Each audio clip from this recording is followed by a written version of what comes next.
Hey all. So యూఎస్లో ఉన్నటువంటి NRIs Indian mutual ఫండ్స్లో ఇన్వెస్ట్మెంట్ చేయడం బెటరా, లేదు అంటే పిఎంఎస్లో ఇన్వెస్ట్మెంట్ చేయడం బెటరా, లేదు అంటే యూఎస్లోనే ఉండేటువంటి మ్యూచువల్ ఫండ్స్ కావచ్చు అక్కడ ఉన్నటువంటి ఇన్వెస్ట్మెంట్స్లో ఇన్వెస్ట్మెంట్ చేయడం బెటరా? సో దీనికి సంబంధించి పూర్తి సమాచారం ఇవాళ మనతో చెప్పడానికి qualified personal finance professional Sairam garu ఉన్నారు. సో వారి మాటల్లోనే మరింత సమాచారం అడిగి తెలుసుకుందాం. హాయ్, హలో, నమస్తే, వెల్కమ్ టు సుమన్ టీవీ. నేను మీ Rajeev Pasupuleti. So let's start. Hi Sairam garu, నమస్తే అండి. నమస్తే రాజు గారు. యా, సో యూఎస్లో ఉండే వాళ్ళు కావచ్చు, సో ఎన్ఆర్ఐస్ అని చెప్పే వాళ్ళు కావచ్చు, వీళ్ళందరూ కూడా ఇండియన్ మ్యూచువల్ ఫండ్స్లో ఇన్వెస్ట్మెంట్ చేయాలా, లేదంటే పిఎంఎస్లో ఇన్వెస్ట్మెంట్ చేయాలా, లేదంటే అక్కడ ఇన్వెస్ట్మెంట్ చేసుకోవచ్చా? సో ఏం చెప్తారు? సో మన తెలుగు స్టేట్స్ వాళ్ళు చాలా మంది జాబ్స్కి అని చెప్పేసి, స్టడీకి అని చెప్పేసి యూఎస్కి అయితే వెళ్ళారు. అవును. సో స్టడీకి వెళ్ళిన వాళ్ళు కూడా తర్వాత కూడా వాళ్ళు ఇక్కడ 2 years తర్వాత జాబ్స్ అయితే చేయడం మొదలెడుతున్నారు. అవును. సో ఇక్కడ ఇన్కమ్ కూడా బాగానే వస్తుంది. సో సేవ్ చేయాలన్న కాన్సెప్ట్ చాలా పెరిగింది. అండ్ కోవిడ్ తర్వాత వచ్చిన అవేర్నెస్ వల్ల వాళ్ళు కూడా ఫైనాన్షియల్ వీడియోస్ చూస్తుంటారు అండ్ స్టార్ట్ చేయడం అయితే చేస్తున్నారు. కానీ ఇక్కడ ఒక పర్టికులర్ క్వశ్చన్ ఉంటుంది. సో నేను ఎక్కడే ఉంటాను, ఫైనల్ నా సెటిల్మెంట్ ప్లేస్ ఏంటి? నాకు ఇక యూఎస్లోనే ఉంటాను, నేను ఇండియాని తిరిగి రాను అనే వాళ్ళు ఉండొచ్చు. లేదా 10-15 years నేను కష్టపడతాను, తర్వాత ఇండియా వస్తాను, ఈ కేటగిరీ వాళ్ళు కూడా ఉండొచ్చు. అవును. సో ఈ క్వశ్చన్ బట్టే మన ఇన్వెస్ట్మెంట్ స్ట్రాటజీ అనేది చేంజ్ అవుతుంది. అండ్ వాళ్ళు ఇన్వెస్ట్ చేయడానికి కూడా ఈక్విటీస్ అయితే 2 major ఉన్నాయి. ఒకటి S&P 500 వాళ్ళ యుఎస్ ఇండెక్స్ లో పెట్టడం, యుఎస్ లిస్టెడ్ స్టాక్ మార్కెట్స్ లో షేర్స్ కానీ మ్యూచువల్ ఫండ్స్ కానీ కొనటం. ఒకటి ఏంటంటే మన డెవలపింగ్ కంట్రీస్ లైక్ ఇండియా ఇలాంటి వాటిలో మన ఇండియన్ గ్రోత్ స్టోరీలో పార్టిసిపేట్ చేయటం. సో అసలు యుఎస్ రెసిడెంట్స్ కి జనరల్ గా ఇండియాలో ఇన్వెస్ట్ చేయడం కొంచెం కాంప్లికేటెడ్ ప్రాసెస్. అవునా? సో ఎందుకని? ఎందుకంటే యుఎస్ ఏం చేస్తుందంటే మన ఇండియన్ మ్యూచువల్ ఫండ్స్ ని, మన మ్యూచువల్ ఫండ్స్ ఏం చేస్తాయంటే పబ్లిక్ నుంచి మనీ తీసుకొని దాని స్టాక్స్ లో ఇన్వెస్ట్ చేసి that will earn income. So it's a passive income. అవును. So passive foreign investment companies గా ట్రీట్ చేస్తుంది మన ఇండియన్ మ్యూచువల్ ఫండ్. ఓకే. దాని ట్యాక్స్ వాళ్ళు ఎలా చేస్తారంటే, సో సపోజ్ మనం కనుక ఒక 1 crore ఇన్వెస్ట్ చేసాం, సో అది ఒక 12 lakhs ప్రాఫిట్ జనరేట్ చేసింది ఇయర్ ఎండ్ కి. ఈ 12 lakhs ని మీరు విత్డ్రా చేయకపోయినా కానీ వాల్యూ పెరిగిన దాని మీద ట్యాక్స్ కట్టాలి యుఎస్ లో. Okay. Mark to market value అని ఉంటుంది, దాని మీద మనం ట్యాక్స్ కట్టాలి. ఓకే. సో ఇప్పుడు నాకు యుఎస్ లోనే సెటిల్ అవుతున్నాను అనుకుందాం, నేను ఇండియాలో ఇన్వెస్ట్ చేయాల్సిన అంత అవసరం లేదు. I can invest majority 70-80% in US. Okay. Either I can go Nasdaq, I can go S&P 500. So నాకు నచ్చిన దాంట్లో నేను ఇన్వెస్ట్ చేసుకుంటాను. సో మిగిలిన 10-20% మాత్రం డెవలపింగ్ కంట్రీస్లో నాకు better portfolio diversification, volatility reduction కోసం చేయొచ్చు. ఓకే. చాలా మంది ఏంటంటే మదర్ కంట్రీ బయాస్ ఉంటుంది, సో అప్పుడు ఇండియాలో చేస్తారు. Okay. Better use the legal way.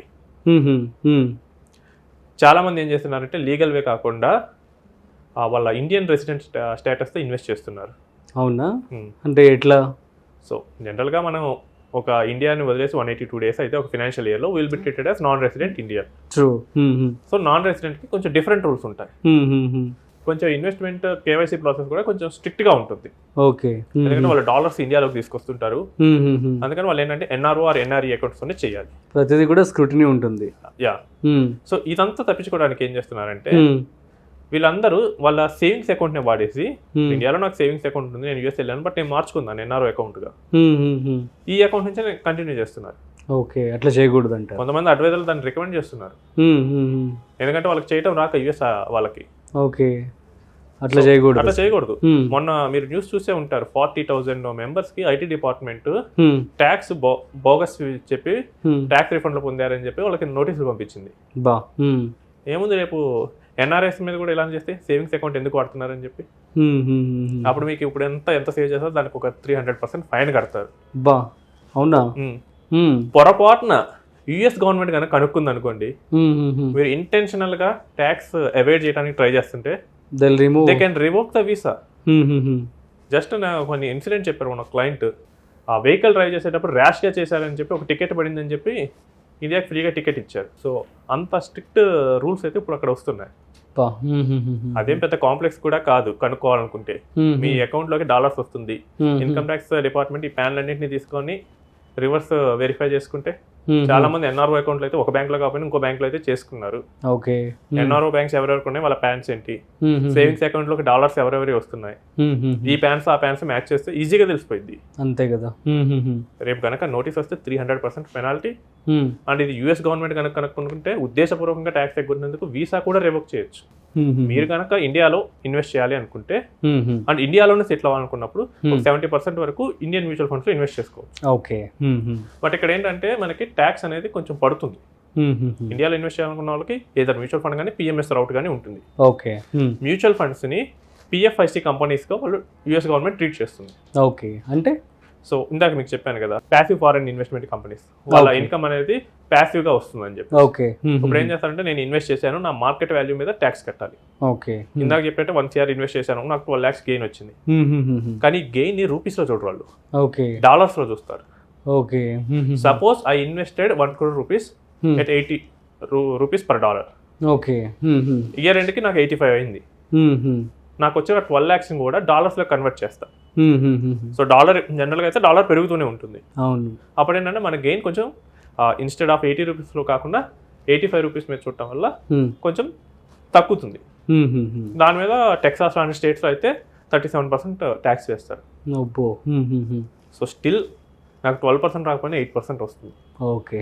So ఈ విధంగా పెట్టుబడి పెట్టుకోవాలంటారు. అదే పిఎంఎస్ అనుకోండి, పిఎంఎస్ లో ఏమంటే ఫండ్ మేనేజర్ కొని అమ్ముతా ఉంటాడు, చర్నింగ్ చేస్తాడు. So in order to generate a return fund manager కి ఆప్షన్ లేదు. He has to buy a stock, target వచ్చింది 4%, 5%, సెల్ ద స్టాక్, అలా చేస్తూ ఉంటారు. ఓకే. ఇక్కడ ఏమవుతుందంటే the moment you sell the stock, ఇండియాలో క్యాపిటల్ గెయిన్స్ కట్టాలి. ఓకే. యుఎస్ లో మళ్ళీ సేమ్ రూల్, 30 వాళ్ళు ఉండే స్టేట్ బట్టి 37 ఎంత అయితే అంత అక్కడ ట్యాక్స్ కట్టాలి. ఓన్లీ థింగ్ ఏంటంటే వాళ్ళు సెల్ చేయకుండా కంటిన్యూ చేస్తే మాత్రమే అడ్వాంటేజ్ వస్తుంది. ఓకే. బట్ పిఎంఎస్ లోకి వెళ్ళినప్పుడు ఫ్రీక్వెంట్ చర్నింగ్ అనేది ఉంటుంది. ఓకే. ఇది కాక ఇండియాలో short term capital gains tax, long term gains tax and TDS, brokerage charges, next portfolio management చేసినందుకు 2% ఫీజు, ఇవన్నీ వెరసి ఇవి కూడా ఆల్మోస్ట్ 8.5% నెట్ రిటర్న్ ఇస్తాయి. So either PMS or mutual fund, anything will give the same return. Interesting ఏంటంటే Nasdaq కూడా same return ఇస్తుంది. Okay. అవునా? ఎందుకంటే వాళ్ళ ట్యాక్స్ మళ్ళీ కట్ అయిపోతుంది కాబట్టి. ఇంకోటి ఏంటంటే ట్యాక్స్ కాదు అక్కడ విషయం, ఒక 20 years long term Nasdaq return చూస్తే 10 ఉంటుంది. Okay. So 15 or 20% will be the tax, capital gain tax. అంటే అక్కడ రిటర్న్స్ తక్కువ వస్తాయని చెప్పుకోవచ్చు. డెవలప్డ్ మార్కెట్స్ ఆల్రెడీ డెవలప్ అయిపోయి కాబట్టి రిటర్న్ తక్కువ ఉంటుంది. డిఫికల్ట్.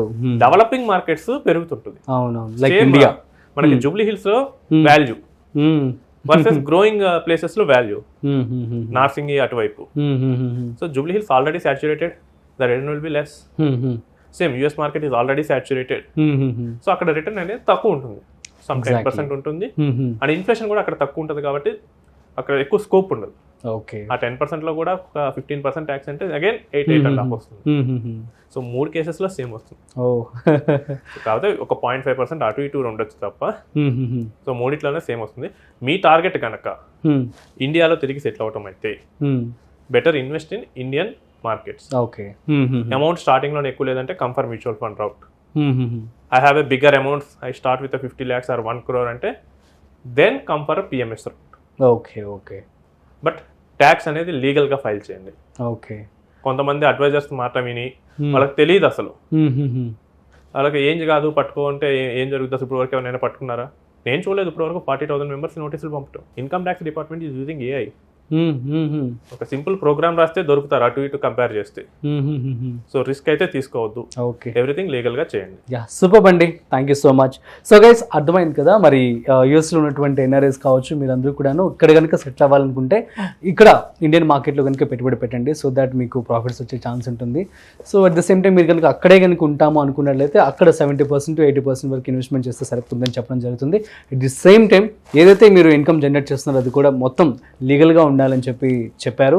అండ్ రీసెంట్గా 40,000 మందికి నోటీసులు కూడా ఇవ్వడం జరిగిందట ఇన్కమ్ ట్యాక్స్ వాళ్ళు. సో కాబట్టి తస్మాత్ జాగ్రత్త. సో మరొక ఇంట్రెస్టింగ్ కాంటెంట్తో మళ్ళీ కలుద్దాం. అంతవరకు చూస్తూనే ఉండండి సుమన్ టీవీ.